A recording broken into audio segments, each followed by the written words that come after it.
પપ્પાએ તો મને કહીને ના પાડી દીધી, કામ ધંધી ન કરો, કાંઈ જીમમાં જવું નથી.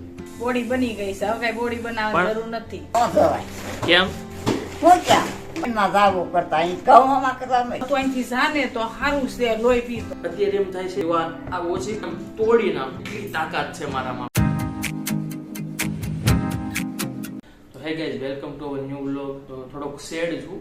સેડ એટલા માટે મને છે ને જીમમાં જવાની ના પાડી, એટલે હું થોડોક સેડ રીતના હું મારો આ વિડીયો સ્ટાર્ટ કરું. વાત કંઈક એવી છે કે મેં 3-4 દિવસથી હું ઘરે એમ કહું કે મારે જીમમાં જવું, મારે આ બોડી વિખાઈ જાય છે. કેમ કે મેં લગભગ 4 થી 5 મહિના વધારે પણ ગેપ પાડ્યો હોય જીમમાં, એવું મને લાગે. એટલા સમયથી જીમમાં નથી ગયો. હું ઘરે એમ કહું છું કે મારે જીમમાં જવું, મને જીમમાં જવા દો. પપ્પાએ તો મને કહીને ના પાડી દીધી, કામ ધંધી ન કરો, કાંઈ જીમમાં જવું નથી. મમ્મીએ એમ કીધું કે નહીં, નથી જીમમાં જવું. મતલબ એને તો નોર્મલ રીતના કીધું, શાંતિથી એમ કીધું કે હવે છે ને હું થોડોક ફ્રી થયો તો હવે મારે છે ને જીમમાં જવું. તો મને ઘરેથી એમ કહી દીધું કે નહીં, તારે નથી જવાનું જીમમાં. હવે હું છે જીમમાં જાય, એટલી બધી બોડી બની ગઈ, આટલું બધું હવે જાડો થઈ ગયો બરાબર, તો હવે તારે જીમમાં નથી જવાનું.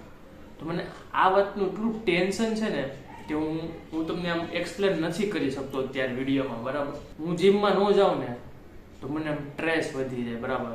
કેમ વ્યસન કરતા હોય છે વ્યક્તિ, તો એ વ્યસન ન કરે, એક દિવસ વ્યસન ન કરે બરાબર, આમ બોરિંગ લાગે, લાઈફ આખી બોરિંગ લાગે. આ એવું વસ્તુ છે કે મને હું જીમમાં ન જાઉં ને તો સારી લાઈફ આમ બોરિંગ જ લાગે. તો છે ને ગાઈઝ, હવે મારા માટે એટલી મોટી ચિંતા છે કે હું જીમમાં જાય કે નહીં જાઉં બરાબર. હું જીમમાં નહીં જાઉં ને તો મને આમ મજા નહીં આવે. કેમ કે હું છે ને એટલા સમયથી છે ને જીમમાં જતો ગાઈઝ, તો હવે હું ન જાઉં, મને છે ને આમ બોડી છે ને ઓલી નોર્મલ થઈ ને એવું લાગે. સવારમાં હું વહેલા 5 વાગે ઉઠીને હું મહેનત કરતો, એટલો સમય હું જીમમાં ગયો, મેં મહેનત કરી, એટલા વર્ષ મેં જીમમાં કાઢ્યા, અને હવે અત્યારે એમ કે ઘરેથી કે તારે જીમમાં નથી જવાનું.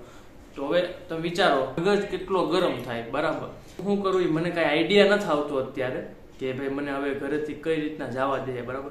હજી હું ટ્રાય કરીશ બરાબર, કે મમ્મીને હું મનાવું, બાકી જેટલું થાય એટલું હું કરીશ બરાબર, કે મારે જીમમાં જવું એટલું હું કે. જો કદાચ માની જાય તો, કદાચ એમાં હજી કદાચ આવે છે બરાબર, તો કદાચ માની જાય ને તોની વાત છે, નકર તમને આ બોડી લગભગ નહીં જોવા મળે જો હું જીમમાં નહીં જાઉં ને તો. અને જો હું જીમમાં જાય ને તો આ બોડી છે ને એટલી મસ્ત બનશે ને એની તમે વાત જવા દો. તો ગાઈસ, મને છે ને તમે એક આઈડિયા આપો કે હવે મારે જીમમાં જવું હોય, ઘરેથી ન મને જીમમાં જવું હોય તો મારે શું કરવું જોઈએ બરાબર.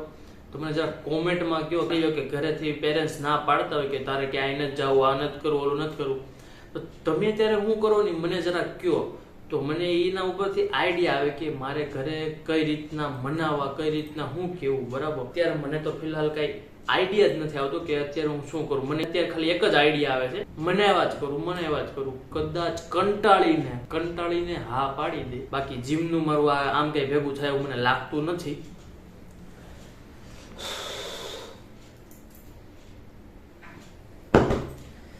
અત્યારે એમ થાય છે કે આ ઓશીકું છે ને, ઓશીકું એને આમ તોડી નાખું, એટલી તાકાત છે મારામાં બરાબર, આમ તોડી નાખું. જો આ તોડી નાખીને તો લગભગ જીમમાં હાવ જવાનું બંધ થઈ જાય. જો કદાચ 10% છે ને એ નહીં મળે, પણ આ ઓશીકું મને અત્યારે એમ થાય છે કે આમ તોડી નાખું, પણ નહીં ગાઈઝ, એ વસ્તુ ખોટી છે. એ વસ્તુ મારે કરાહે નહીં તોડફોડ. તો મને જે ખાવા આપે છે ને એ લગભગ નહીં આપે, બંધ કરી દે એ રીતે બરાબર. તો મને જલ્દી ફટાફટ કહો કે મારે શું કરવું, કેમ કે તમારા ભાઈની આ બોડી વિખાય છે ધીમે ધીમે. કેમ કે હું જીમમાં નહીં જાઉં તો આમ જાડો થઈ જાય બરાબર, ફિઝિક્સ મારી વિખાઈ જાય કમ્પ્લીટ, મારા એપ્સ વયા જાય. તો ગાઈઝ, હવે હું છે ને કંઈક વિચારું, જો કદાચ મને કંઈક આઈડિયા આવી ગયો ને તો કંઈક હું આગળ વધીશ. બાકી તો આપણો સેમ આઈડિયા છે કે મમ્મીને હું કન્ટિન્યુ કીધા કરે, મમ્મી મારે જીમમાં જવું. આઈડિયા વિચારું કંઈક જો આવી જાય તો.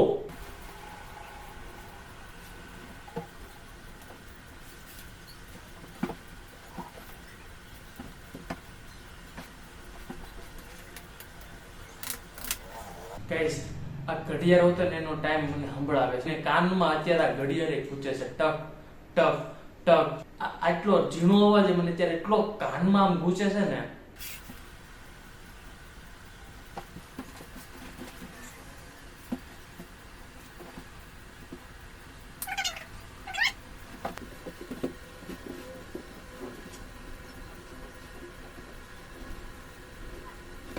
તો ગાઈસ, લાગે છે અમારે છે ને ઘરે મમ્મીને હેરાન કરીને મનાવવા પડશે બરાબર. મારી પાસે એ એક જ આઈડિયા છે, એકેય આઈડિયા મને આવતો નથી કે શું કરવું બરાબર. મારી પાસે એક જ ઓપ્શન છે, હવે હું એને હેરાન કરીશ અને બનાવીશ તો કદાચ માની જશે. તો કે આપણે કન્ટિન્યુ રાખશું આ. ઘરે માને ન માની મને નથી ખબર અત્યારે, પણ ફટાફટ એક લાઈક કરો, ફટાફટ મને આઈડિયા આપો કે મારે શું કરવું.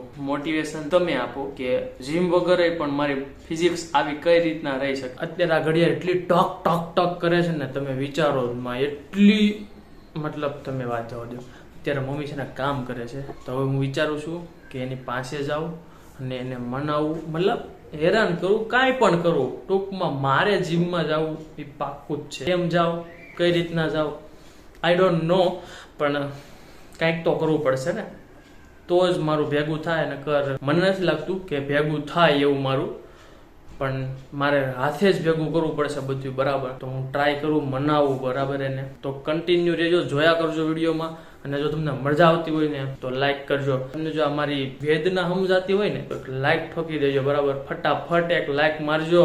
જાઓ, જલ્દી જાઓ. મમ્મી મારે છે ને જીમમાં જવું છે પાછું. કાંઈ જવું નથી હવે હો. હજી બોડી તો બનાવી નાખી છે, હવે જીમમાં કાંઈ જવાનું પણ નથી. એવું નથી, મારે હું કેટલા સમયથી નથી ગયો, 4 મહિનાથી હું જીમમાં નથી ગયો. નો ગયો હોય તો કાંઈ નહીં, હવે કાંઈ જવાનું નથી. બોડી બની ગઈ છે, હવે કાંઈ બોડી બનાવવાની જરૂર નથી. બોડી બની ગઈ વાત હાચી, પણ હવે મારે જીમમાં જવું પડે એમ છે. હું જીમમાં નહીં જાઉં ને તો મને મજા નથી આવતી. હવાર મારે જવું જ પડશે. લોહી પીવા અહીંથી જા, જીમમાં કાંઈ જવાનું નથી. એમ નથી વાત, મારે હે ને જીમમાં જવું પડશે, કેમ કે મને નહીં મજા આવે. એટલો સમય મેં ગેપ પાડ્યો બરાબર. તું લોહી પીવા જીમમાં નથી જવાનું, જીમમાં જઈ આવ્યો છો અને બોડી બા કઈક કયો ને. હું કહું એના તો જીમવાની જોશે. હા જો કહું ને. પણ ક્યાં હું ગયો છું, 4 મહિના થઈ ગયા. તો 4 મહિના થઈ ગયા શું છે? આજથી કેટલી બોડી તારે જાડી કરવી છે? કાંઈ જાડી નથી, આ થોડો જાડો કેવા હું. કઈ હું કેવા? કાંઈ નથી કરવાનું, લોહી પીવા તું અહીંથી જા. હા પણ જીમમાં જવામાં શું વાંધો એમ નથી કહું. જવું, હવે કીધું ને તને ના ઘઉં પાડી ને. હમા કરવા જીનમાં જાવું કરતા અહીં ઘઉં હમા કરવા હમા કરવામાં જીમમાં કેટલો ફરક પડે બા. કાંઈ ન પડે. શું કાંઈ ન પડે, ત્યાં મશીન ને એવું બધું આવે. બરાબર છે કાબા, હોમાં કરો કામ કરવા લાગો તો જીન જ છે તમારે. એવું નથી, જીમ ને ઘઉંમાં ઘણો ફરક હોય. કાંઈ ફરક ન હોય. અને આ બોડી બનાવી નાખી છે, હવે તારે જીનમાં જઈને શું છે, હવે તું લોહી શું પીસ જાને અહીંથી ને. બા મેં છે ને આમાં દાણા વીણા, હવે જીમમાં જવાય કે ન જવાય, હવે કામ કર્યું મેં. કાંઈ જવાય નહીં વીણવા હું વીણવા માંડે. હવે આમાં ક્યાં કઈ વધ્યું છે આમ જોવો તો. કાંઈ વધ્યું નથી. જીમમાં જવું પણ એમ કહું. જીનમાં કાંઈ જવું જાને અહીંથી લોહી પીતો. પણ લે લે હું બોડી તો બની ગઈ છે. હજી અને ક્યાં? કપડા હસોડા થતા નથી. કપડા થાય જ છે, અમુક જ નથી થતા ખાલી. કપડા એકે થતા નથી, બોડી બની ગઈ છે. હવે કઈ જીમમાં જવું નથી, હવે તું અહીંથી જાને તો સારું છે, લોહી પીતો. બા જીમમાં જવાય કે ન જવાય કયો તો. ન જવાય. કેમ? હું ક્યાં હવે તો બની ગયો છો, નકર તો વળી એમ થાય પટલો છે જાય. પેલા તો પતલો હતો તે બહુ કીધું કે હા જીમમાં જા, બની જીમમાં. ગયો છે, હવે આટલા રોજાઈ. પણ પેલા પતલો હતો તે બહુ કીધું કે જા જીમમાં જા. એ બોડી એ થોડીક બોડી બનાવવાની હતી, શરીર વધારવાનું હતું, એટલે હવે નથી જવું કાંઈ. એમાં શું વાંધો? નહીં એવા વાંધો જ છે, હવે કઈ થવાનું નથી. તો ગાઈસ કેટલું મનાવ્યા પણ મમ્મી તો નો માન્યા, સાથે બાઈ નો માન્યા. મને એમ લાગતું હતું કે બા માની જાય, પણ બાઈ નો માન્યા અને ઈ પણ વધારે ખીજાણા મને. અને મેં કીધું બાને મનાવું, કદાચ ટ્રાય કરું, જો ઈ માની જાય તો સાથે સાથે એમ. તો ઈ ખીજાણા. મને એવું લાગે છે તો કામ કરતા હતા ને એમાં મેં વચ્ચે ડિસ્ટર્બ કર્યા ને એટલે ઈ ખીજાણા એવું મને લાગ્યું. વડીલ હોય ને વડીલ, ઈ લોકો એમ જ કે કાંઈ જીમમાં નથી જવું, આમ નથી જવું, ત્યાં કે લોઢા ઉપાડવા નથી જવું, આમ નથી કરવું બરાબર, એની કરતા ઘરે કામ કરો, ના કામ કરો. તો એમ જવાબ આપે. તોય મેં પછી બાને પૂછ્યું, કદાચ માની જાય તો બરાબર. પણ ઈ નો માન્યા ને મમ્મી નો માન્યા. હવે કંઈક વિચારું કે ખાવાનું બંધ કરી દઉં કદાચ, કે ભાઈ ખાવ ને એવું કંઈક નાટક કરું તો કદાચ માની જાય તો મારા ભાઈ. બાકી તમને આવો વિડીયો જોવા મળશે બરાબર. તમે લાઈક કરી દો ને સબસ્ક્રાઇબ કરી દો ચેનલને. કોમેન્ટમાં મને એકવાર જણાવજો કે મારે શું હવે કરવું જોઈએ, મારું નેક્સ્ટ પ્લાનિંગ શું હોવું જોઈએ કે જેનથી ઘરે માની જાય જીમ માટે બરાબર. તો બસ વિડીયોમાં એટલું જ. વિડીયોમાં મજા આવી હોય તો લાઈક શેર અને સબસ્ક્રાઇબ કરી દેજો. મારે તો આવું ચાલ્યા કરશે બરાબર. હું ક્યારે જીમમાં જઈ નક્કી નથી.